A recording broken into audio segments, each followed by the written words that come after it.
Hola y Dios bendiga. Seguimos haciendo los estudios, seguimos con la lectura comprensiva de la Biblia.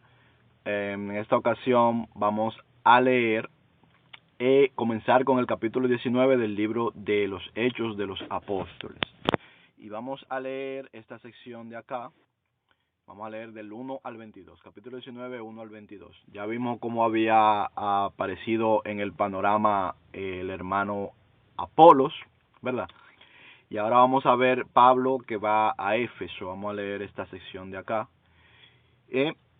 Y ya explicamos lo que en el video pasado explicamos sobre algo que vamos a ver más en el futuro en otras lecturas, que algunas personas pensaban que había que ser de un predicador o de otro, cuando en realidad lo que somos es todos de Cristo.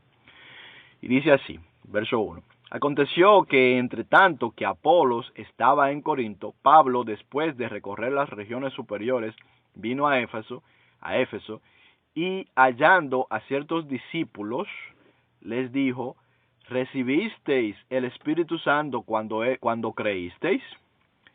Y ellos dijeron: ni siquiera hemos oído si hay Espíritu Santo. Entonces esto es importante. Muchas personas recibieron la predicación,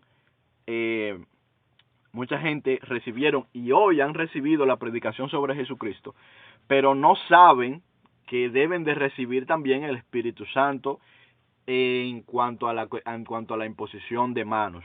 Y esto es un misterio.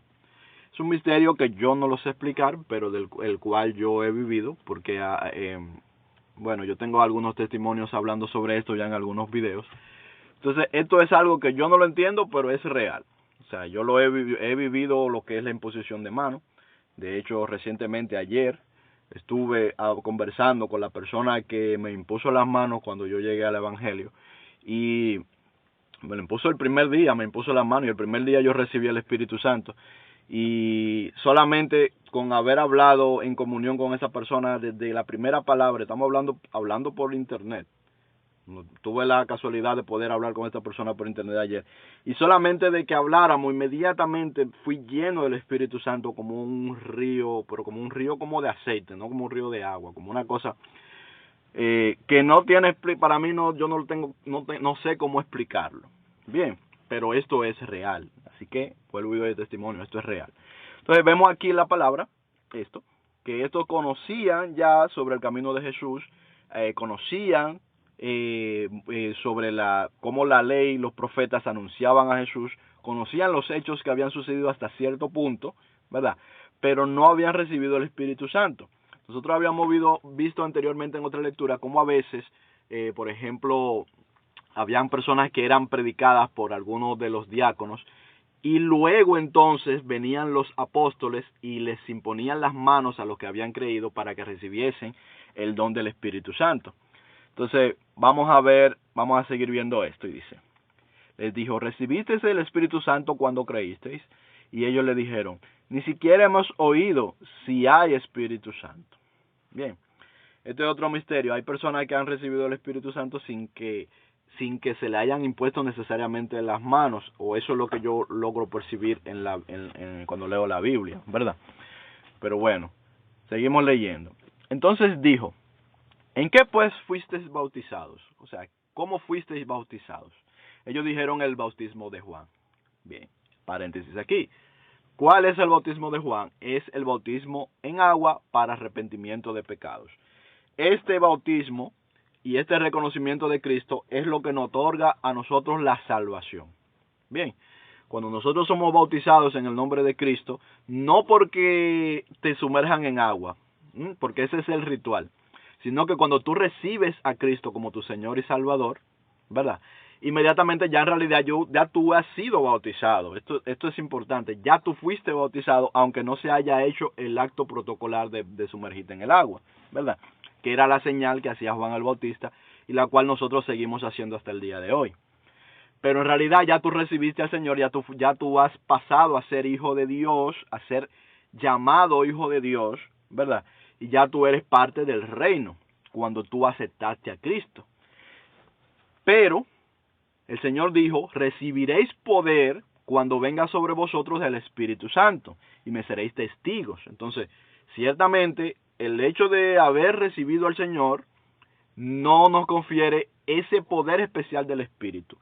Esto es un misterio porque no es que no tengas el Espíritu ni siquiera, es otra cosa a lo que se está hablando aquí, porque nadie se arrepiente si el Espíritu no le da que arrepentirse, es decir, si el Espíritu no lo convence de pecado, si el Espíritu no lo lleva a Cristo, nadie se arrepiente. Sin embargo, ya tú te arrepentiste, una persona ya se arrepintió, ya entró en en el sistema del reino de Dios porque creyó en Jesucristo y confesó a Dios sus pecados y dijo: yo soy culpable, quiero ser perdonado en ti, quiero vivir en ti, ¿verdad?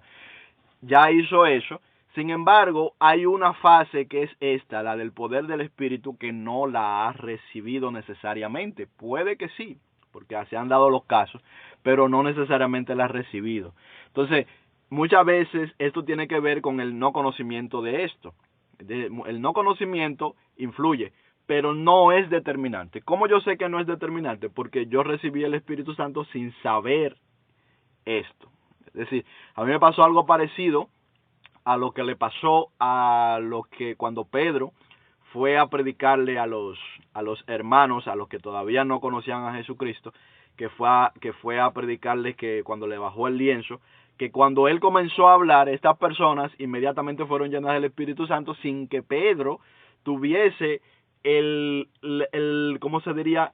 La intención explícita de ir y que ellos imponerles las manos, por ejemplo. Pero el Señor hizo la señal y ellos comenzaron a recibir el Espíritu Santo solamente por la de predicación. A mí me pasó más o menos igual.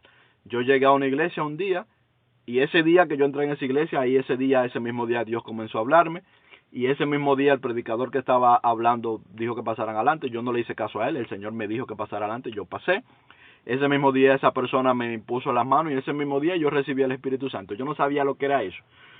No sabía lo que estaba pasando, no entendía lo que estaba pasando, no conocía de eso, curiosamente, aunque ya conocía sobre el Evangelio, había leído la Biblia, había asistido a una iglesia de otro tipo de congregación, donde me habían enseñado de niño, ¿verdad? Pero no conocía eso, esa forma como el Espíritu Santo se manifiesta con poder, yo no la conocía. Y aunque no lo conocía en la mente, como quiera, Dios le plació, Dios tuvo la misericordia, vamos a decirlo así, que eso fue lo que sucedió en realidad, de darme la experiencia inmediatamente ese día que Él me llevó a la iglesia, porque fue el que me llamó, ese día que Él me llevó a la iglesia, de darme esa experiencia sobrenatural, antes de yo conocer que existía esa experiencia sobrenatural tal cual. Entonces, sin embargo, muchas personas la tienen después que lo conocen, porque el conocimiento te acerca a Dios. Entonces, esto es importante. Seguimos leyendo. Entonces, hay dos bautismos, esto es importante. Está el bautismo de arrepentimiento y está el bautismo del Espíritu. No es que el bautismo del Espíritu tenga que ver con que tú te vayas a salvar o no. La salvación está en el bautismo de arrepentimiento, no en el bautismo del Espíritu, este bautismo del Espíritu. El arrepentimiento viene por el mismo Espíritu, pero hay un misterio, hay algo más. ¿Se entiende? Y esto es lo que Pablo les va a explicar ahora a estos hermanos. Verso 4. Dijo Pablo: Juan bautizó con bautismo de arrepentimiento, diciendo al pueblo que creyesen en aquel que vendría después de él, esto es Jesucristo, Jesús el Cristo. Bien, este es el conocimiento que dio Juan al pueblo. Cuando oyeron esto, fueron bautizados en el nombre del Señor Jesús. Y habiendo impuesto Pablo las manos, vino sobre ellos el Espíritu Santo, y hablaban en lenguas y profetizaban. Amén. Entonces, esto sucedió. Bien, ellos fueron bautizados en el nombre del Señor Jesús. En realidad ya ellos creían, ¿verdad? Ya ellos habían recibido el bautismo de arrepentimiento. Pero entonces vino sobre ellos el Espíritu Santo. Pablo les impuso las manos. Vino sobre ellos el Espíritu Santo. Entonces tuvieron el poder del Espíritu Santo, que ese es el que le llamamos el bautismo del Espíritu. Bien, no es que el otro bautismo no sea por el Espíritu, es que esto es algo que yo no te lo sé explicar. Yo no sé explicártelo con detalles, no sé por qué es que sucede, pero así es como sucede, así ha sucedido desde el principio. Y hay un poder, hay una delegación ministerial de dones, ¿verdad? Que viene por el poder del Espíritu Santo y por alguna razón que yo no sé explicar, en la mayoría de las veces se transmite por la imposición de manos al que cree. No necesariamente tiene que ser así, porque ese es parte del misterio. No siempre es por imposición de mano. Una persona puede ser bautizada en el Espíritu hablando con otra persona que está a miles de kilómetros. Pero una persona puede ser incluso bautizada en el Espíritu sin que nadie le hable.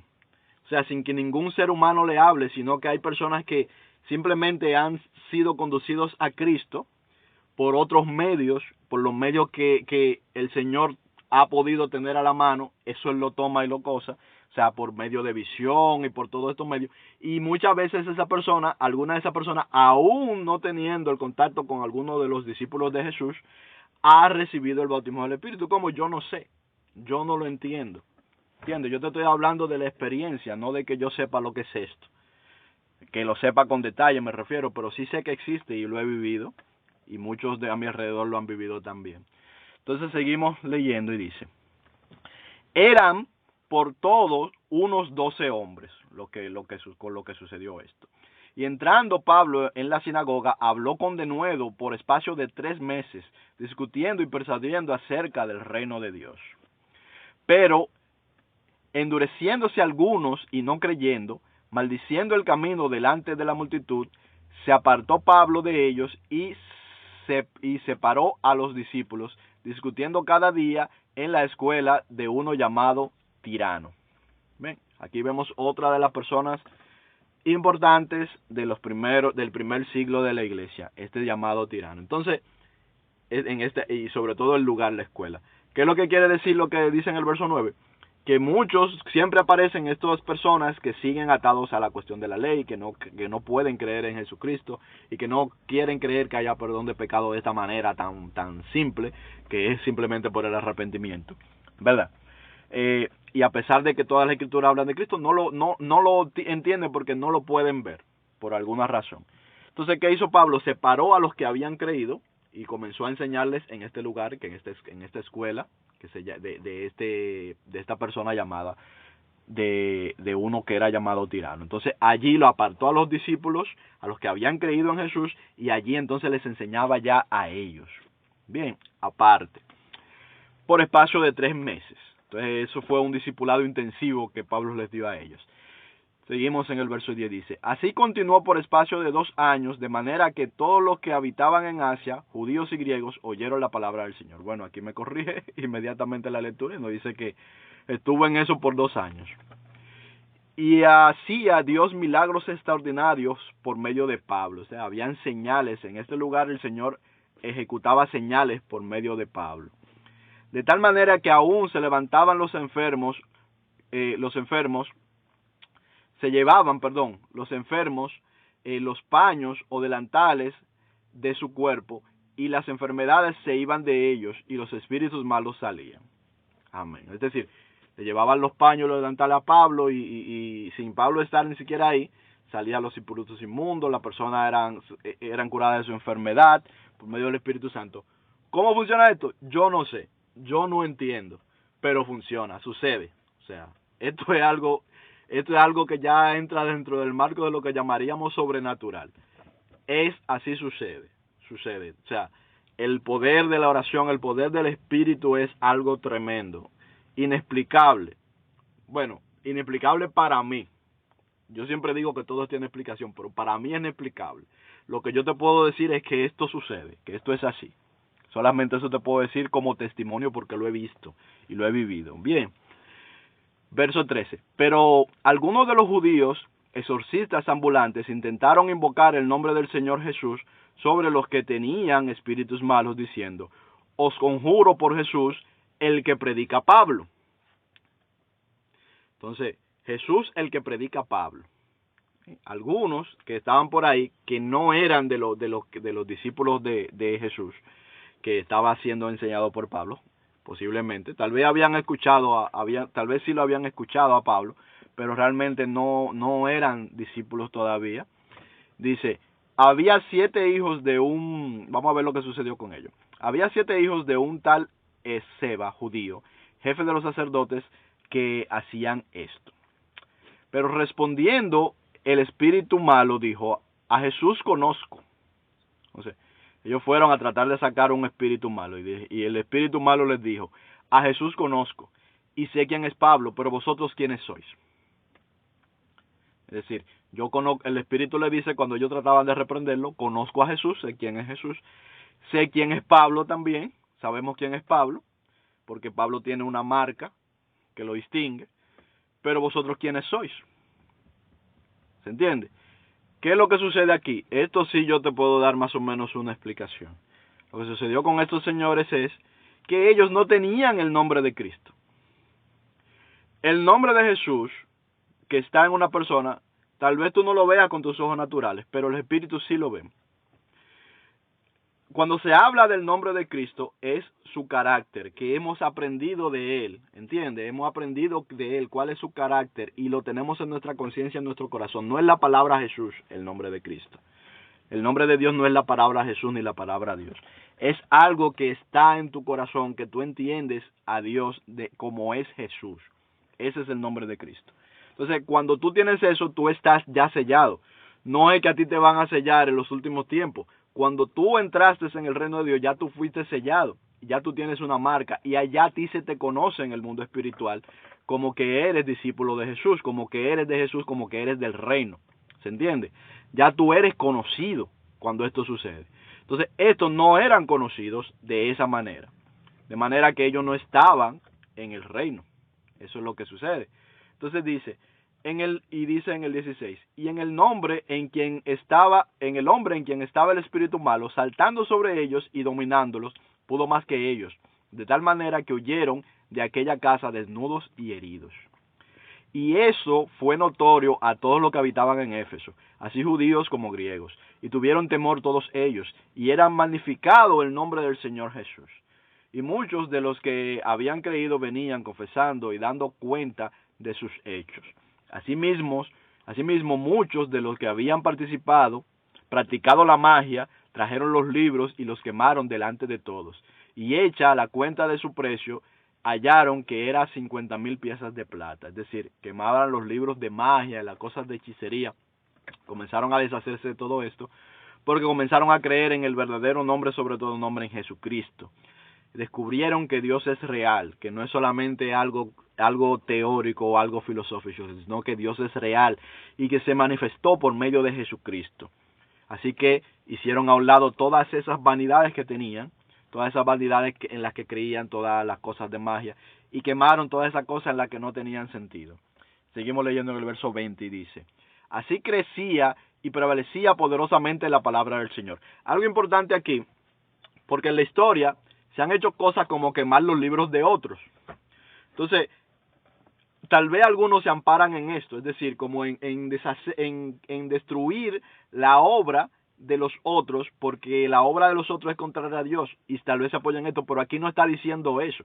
Aquí está diciendo que las personas que creyeron en Jesús, ellos voluntariamente fueron y quemaron los libros.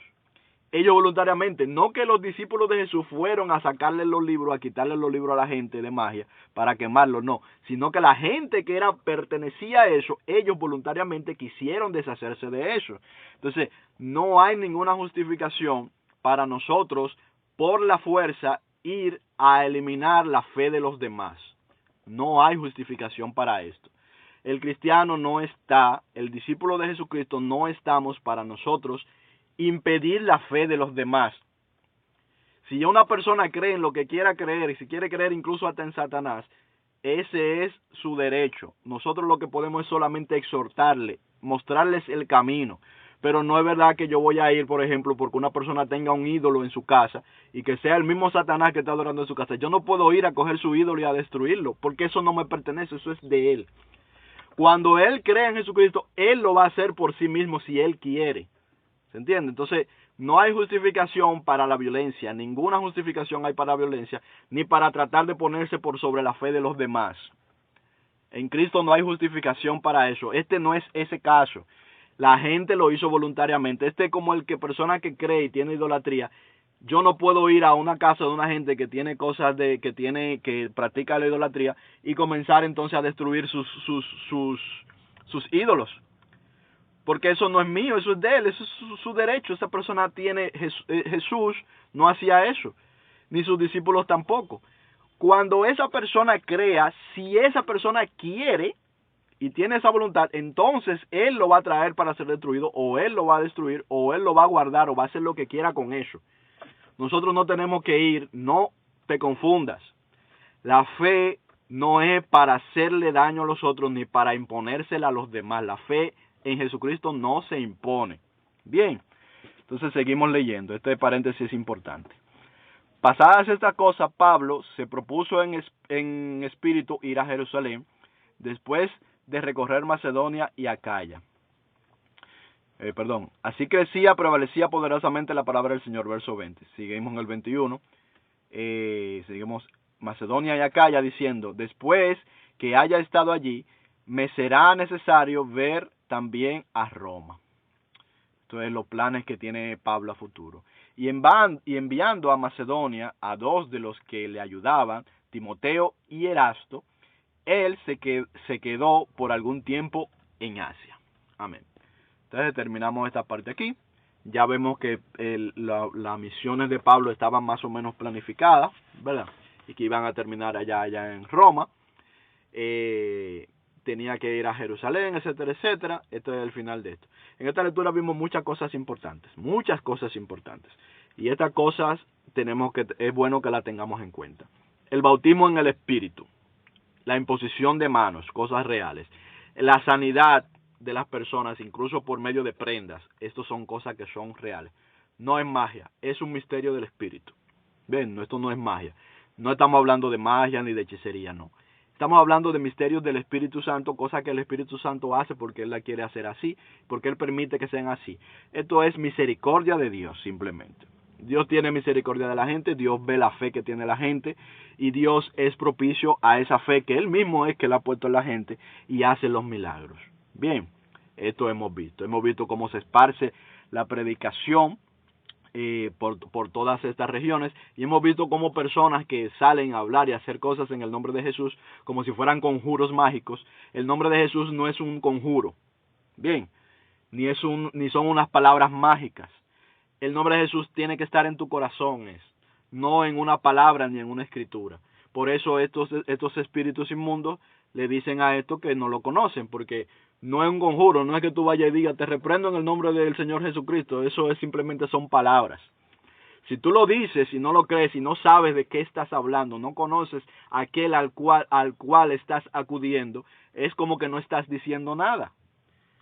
Porque ¿de qué te vale la palabra si no sabes cuál es su verdadero significado?